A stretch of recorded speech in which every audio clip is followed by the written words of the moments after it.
하나님이 쓰시는 사람을 보라, 그런 제목으로 하나님의 말씀을 전가하겠습니다. 하나님께서 이 시대에도 쓰시는 사람이 있습니다. 그 하나님이 쓰시는 사람은 과연 어떤 사람일까 하는 아주 중요한 얘기입니다. 아주 비슷한 상품이라고 할지라도 명품 상표가 붙어 있으면 그 가격은 상상을 초월하게 되는 것입니다.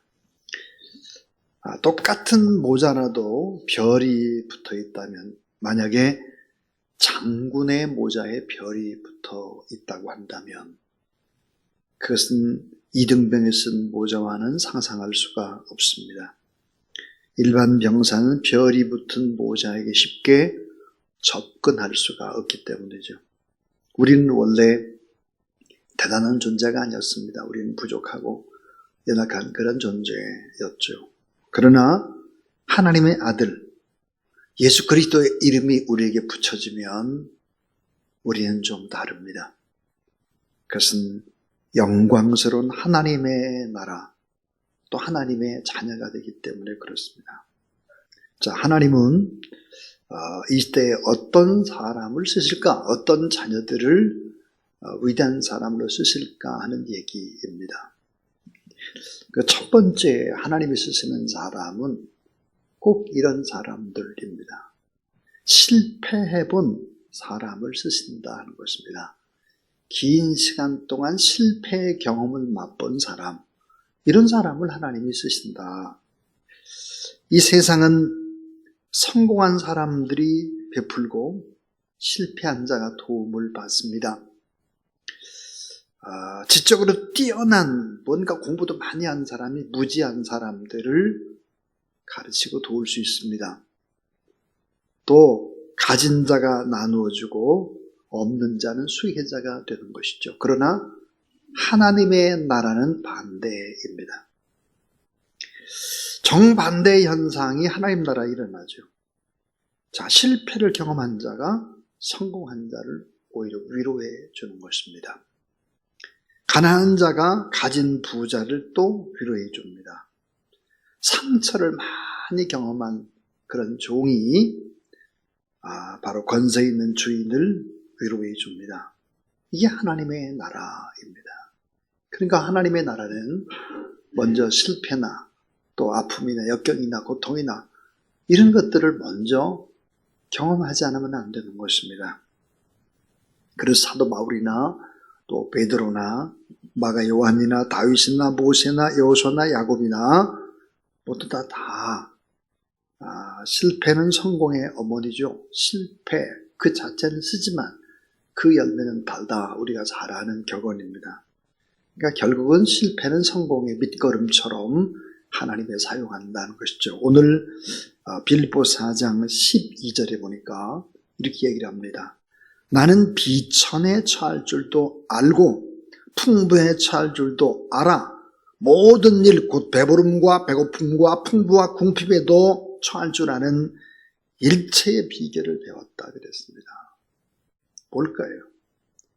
비천에 처해보기도 하고 배고픔과 또 궁핍과 이런 부분도 다 처해봤다. 실패를 경험해왔다 이거예요.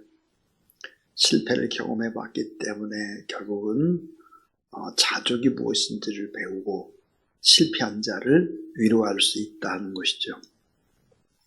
고 정주영 현대그룹 명예회장, 이분은 많은 기업인들의 어록에 보면은 제1번으로 뽑는 어록이 있습니다.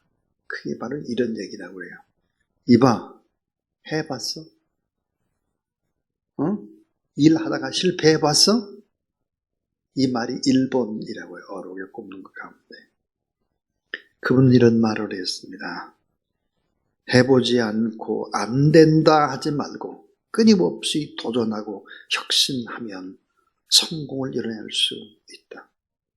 사실은 시련은 있어도 일의 실패는 없다 그랬습니다.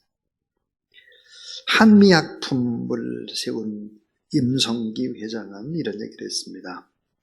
최선을 다하되 실패할 때 책임을 묻지 않는 회사. 그러면서 실패를 성공의 밑거름으로 생각하는 그런 마인드가 결국은 대박을 터뜨린다 그랬습니다. 최근에 이제 SK의 우리 최태원 회장이 청년사학과를 꿈꾸는 카이스트 한국과학기술원 MBA 학생들을 만나서 이런 얘기를 했습니다. 힘들어서 창업을 해라. 실패를 먹고 살아야 성공을 한다. 이렇게 조언을 하면서 또 이런 아주 유명한 얘기였어요. 스스로 실패를 이겨내고 도전하는데 더 크게 힘을 모아야 변화의 주도자가 되는 것이다. 실패가 두려워 점점 스케일을 줄이면 결국은 성공할 수 없으니 실패하더라도 도전을 계속해라. 실패 스토리가 쌓일수록 더 큰 성공의 스토리를 만들 수 있다. 그랬습니다. 얼마나 중요한 얘기입니까? 실패 스토리가 쌓일수록 더 큰 성공의 스토리를 만들어낼 수 있다. 실패해 봐야 예수 안에서 간증거리가 있는 거예요. 하나님은 이런 분이다. 하나님 이렇게 일하셨다. 나와 함께 간증거리가 있게 되는 것이죠. 두산그룹의 초대 회장이었던 박두병 회장님이 이런 얘기를 또 했습니다. 부끄러운 성공보다는 좋은 실패를 택하겠다. 나는 그렇습니다. 자, 당신 실패해봤어? 이렇게 말했던 정주영 명예회장의 말. 결국은 성경에도 보니까 실패해본 사람을 하나님이 쓰신다 하는 것입니다. 자, 두 번째는 긴 시간 연단을 받아본 사람을 쓰신다는 거예요. 연단을 받아야 됩니다. 폴 튜리니에라고 하는 정신의학자죠. 이런 얘기를 했습니다. 창조적 고통의 시간이 꼭 필요하다. 역경과 고통의 과정을 통한 믿음과 위대한 기적의 경험이 중요하다. 그랬습니다. 자, 요즘 보니까 역경은 극복하기가 어렵다. 극복할 수 없다. 희망과 믿음 대신에 또 열등감이라든지 패배주의에 가득한 그런 젊은이들이 많은 것 같습니다. 노력을 해도 헛짓이다. 노력에 대한 불신은 사회를 붕괴시키는 무서운 질병입니다. 노력해도 안 돼. 이것보다 더 무서운 질병은 없는 거죠. 성경은 연단은 받은 자에게 의와 평강의 열매를 약속하고 있습니다. 그래서 이 연단이라는 것이 얼마나 중요할까? 그러면 로마서 5장 3절부터 4절에 보니까 우리가 환난 중에도 즐거워하나니 이 환난은 인내는 연단은 소망을 이루는 줄 알미로다 그랬습니다. 로마서 5장 3절 4절 주께서 사랑하시는 자를 징계하시고 받아들이시는 아들마다 채찍질 하심이라. 그리고 후에 그로 말미암아 연단받은 자들은 의와 평강의 열매를 맺느니라 그랬습니다. 결국은 긴 시간 동안 훈련을 받아본 사람들, 연단받은 사람들, 이런 사람들을 하나님이 쓰시더라 하는 것입니다. 자, 마지막 세 번째입니다. 하나님이 어떤 사람 쓰실까? 좋은 결과를 기대하며 감사하는 사람을 쓰십니다 하는 거예요. 좋은 결과를 기대하는 겁니다. 잘 될 거야. 하나님이 하시면 돼. 그리고 어때요? 감사하는 사람이죠. 소망의 사람입니다.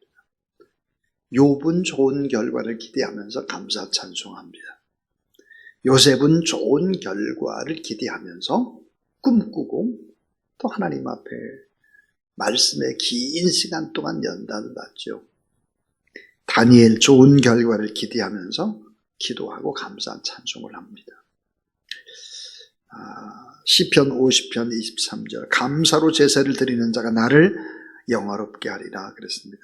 감사하는 사람은 그 사람을 아주 두드러지게 더 드러나게 하고 결국은 하나님의 은혜와 하나님의 축복을 더 받게 되는 것이 감사하는 사람이죠. 빌립보 4장 13절 말씀 내게 능력 주신 자는 내가 모든 것 할 수 있느니라. 또 마가복음 19장 27절 또 사람으로는 할 수 없을 때 하나님으로서는 다 할 수 있느니라 그랬습니다. 사람은 할 수 없는데 하나님은 다 할 수 있다. 또 이제 마가복음 9장 23절 할 수 있거든 무슨 말이냐 믿는 자에게 능치 못할 일이 없느니라 그랬습니다. 그러니까 하나님 안에서 좋은 결과를 기대하는 것입니다. 그리고 하나님 앞에 감사하는 것이죠. 자, 오늘 저는 하나님이 쓰시는 사람을 보라 그랬습니다. 우리가 하나님의 자녀고 우리가 하나님의 은혜와 능력과 권능을 경험한 그런 자녀지만 하나님이 쓰시는 사람은 다음과 같은 훈련된 사람들입니다. 그래서 실패를 경험해 본 사람을 하나님이 쓰신다. 왜냐하면 하나님의 나라는 세상과 정반대의 나라이기 때문입니다. 또 긴 시간 연단을 받아본 사람들을 하나님이 쓰신다. 또 좋은 결과를 기대하며 감사하는 사람, 이런 사람들을 하나님이 쓰신다 그랬습니다. 오늘도 늘